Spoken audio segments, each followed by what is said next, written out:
কোন সন্তান যদি বাবা মার আগে মৃত্যুবরণ করে তো বাবা সন্তানের লাশের পেছনে পেছনে যেতে পারে, বাবা সন্তানের কবরেও নামতে পারে। বলে কেন, বাবার কলিজায় কি মায়া দয়া নাই? বলে আছে।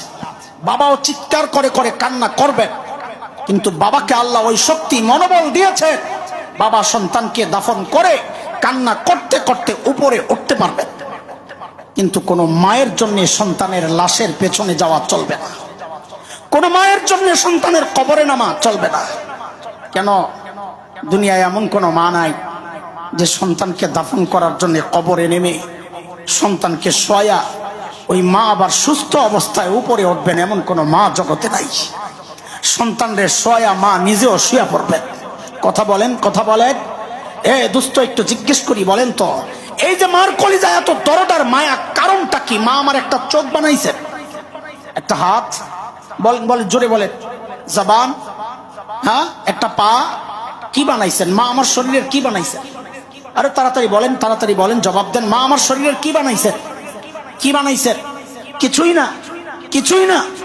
অল্প কয়েকদিন বাড়িওয়ালার মতো ভাড়াটিয়া হিসাবে যেন নিজের পেটের মধ্যে ধারণ করেছেন, হওয়ার পর লালন করেছেন, তাতেই মার কলিজায় এত দরদ আর এত মমতা, এত মায়া, এত ভালোবাসা।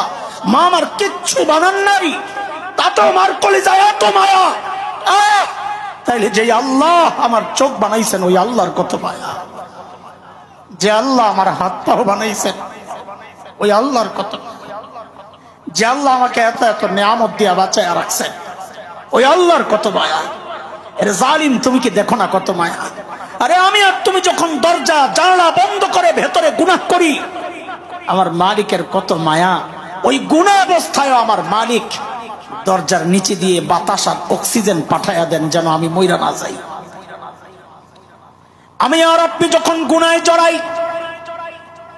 আল্লাহ রাব্বুল আলামিন আমার রব্বে কারীম তখন মায়া করে করে ওই কথাগুলো মনে করায়া দিয়া দিয়া ডাকতে থাকেন, এই বলে, ইয়া আইয়ুহাল ইনসান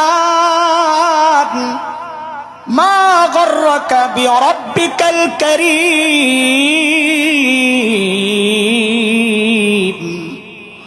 এরে মানুষ, ওই কারীম রবের ব্যাপারে তোরে কে ধোঁকায় ফেললো?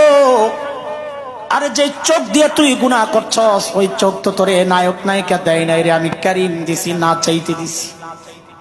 যে কান দিয়া তুই গুনাহ করতেছস, ওই কান কিন্তু তোরে গায়ক গায়িকা দেয় নাই, আমি কারীম রব দিছি, না চাইতে দিছি।